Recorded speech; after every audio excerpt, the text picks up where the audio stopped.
It turns out that one of the great scientific challenges for this century will be the generation of energy in an environmentally benign and sustainable way.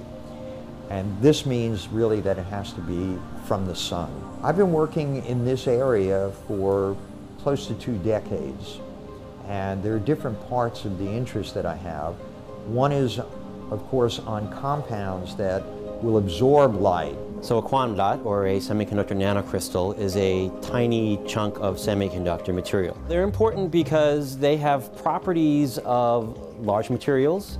For example, they're crystalline, they're robust, but they also have properties of molecules in that you can put them into solution and work with them using very inexpensive techniques. The nanocrystal will absorb what's called a photon of light, and an electron gets excited. We engineer these nanocrystals to actually take that excited electron and have it leave the nanoparticle, hop onto a nickel ion. Once 2 electrons are on that catalyst, 2 protons will come over, absorb those electrons, and go off as a hydrogen molecule. For making hydrogen out of protons in this way, people have typically used platinum catalysts and other catalysts that are made from expensive metals. It would be much more sustainable if we used metals that are more abundant on the Earth, lower cost, and lower toxicity.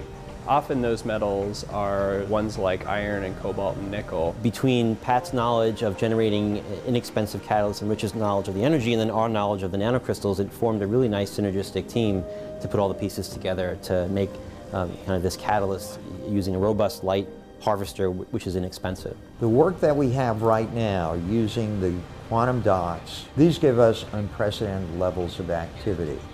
Whereas before we might be talking about 100, 1,000 turnovers of hydrogen per molecule of catalyst, we're talking about 500,000 to 1 million turnovers at this point. Hydrogen is important because we already have cars that run on hydrogen, fuel cell cars, right? And they produce water instead of producing harmful emissions like carbon monoxide, carbon dioxide.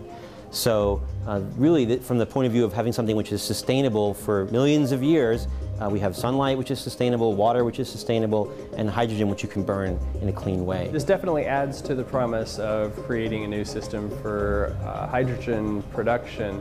And not only does it lead to the promise of it happening, it leads to the promise of being able to do this in an inexpensive way that doesn't use more of the world's resources than we need to. A production of the University of Rochester. Please visit us online and subscribe to our channel for more videos.